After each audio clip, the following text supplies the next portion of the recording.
আজকে আমি তোমাদের সঙ্গে শেয়ার করছি প্রথম দিনে যে প্রোগ্রামটা হয়েছিল সেটাই। প্রথমেই পৌঁছে গেলাম আমি মঞ্চের ওখানে। তারপরে দেখছি যে সবাই চা খাওয়ার জন্য ব্যতিব্যস্ত, একদম চা নিয়ে রেডি। তো আমরা বলছি একটু পরেই খাবো, বান্ধবীরা সবাই বলছিলাম, কিন্তু না, তখনই শুরু হয়ে গেছে চায়ের ব্যাপারটা। তো এদিকে ড্রয়িং চলছে আর এদিকেও চলছে খ বিভাগের ড্রয়িং, আর আমরা বসে গেছি এদিকে চা নিয়ে। তো যাই হোক, সবাই যখন বলছে তো চাটা তো খেতেই হয়। এই দেখুন চা নিয়ে নিলাম আর খেতে শুরু করে দিলাম। আর এদিকে আমরা দেখছি যে ছেলেরা কী রকম ড্রয়িং করছে না করছে আর গল্প করছি। সঙ্গে সঙ্গে ম্যাডাম আসলেন আর বলে দিয়ে গেলেন যে আপনারা একটু চুপ থাকুন।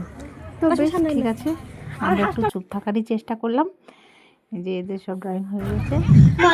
এবার হচ্ছে আবৃত্তি পাঠ। এবার তোমরা দেখুন সুন্দর একটা আবৃত্তি পাঠ করছে মজার মাছ আবৃত্তিটা পাঠ করছে কবিতা তোমার রায়ের।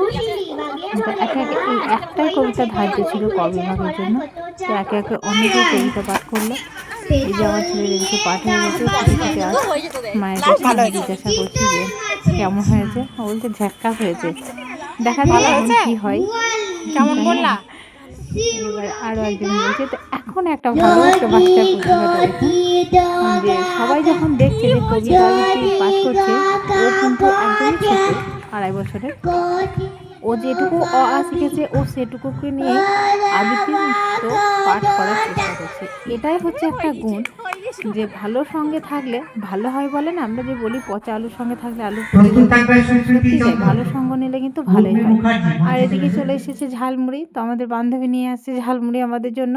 এদিকে আমাদের ছানাপোনারা সব খেতে শুরু করে দিয়েছে, আর এদিকে আমরাও খাচ্ছি অল্প একটু করে। আর এদিকে আমাদেরকে ডেকে নিল যে তোমরা যে বাড়ি চলে যাবে, তো তার জন্য একটু টিফিন নিয়ে যাবে। আমরা রাজি হচ্ছিলাম না টিফিন নেওয়ার জন্য। তো যাই হোক, আর একটা বান্ধবীর হাতে চলে গেল ওখানে টিফিন নেওয়ার জন্য। নিয়ে আসলো। আর এদিকে দেখছি যে অনেকে হাসাহাসি করছে যে আমরা কিনা একজনকে দিয়ে টিফিনটা আনাচ্ছি, ওই যে নিয়ে আসছে আমার বান্ধবী। তো যাই হোক, বেশ সুন্দর মুহূর্ত। আবার এদিকে একটা সরিষার জমি পেয়ে গেছিলাম। তো চলো, যেহেতু আমরা কন্টেন্ট ক্রিয়েটার, তাই একটু সরিষার জমিতে একটু হলেও ছবি তুলে নেওয়া যাক। তো আমি যাই হোক অতটাও পোজ দিতে পারছিলাম না, কারণ এটা একটা নতুন জায়গা, অনেকেই আছে এখানে। এদিকে চলে এসেছে আমাদের গাড়ি, তো আমরা এখন বাড়ি চলে যাব, আবার পরের দিন আসবো। 2 দিনের প্রোগ্রাম ছিল। তো দেখো এদিকে আমরা পৌঁছে গেলাম গাড়ির কাছে। সবার একটু অসুবিধা হবে, তাই আমার ছেলে আন্টির কোলে চেপে গেল, নিয়ে চলে যাচ্ছে। আর এদিকে আমরা চেপে গেলাম। তো যাই হোক, যেটুকু হলো হলো।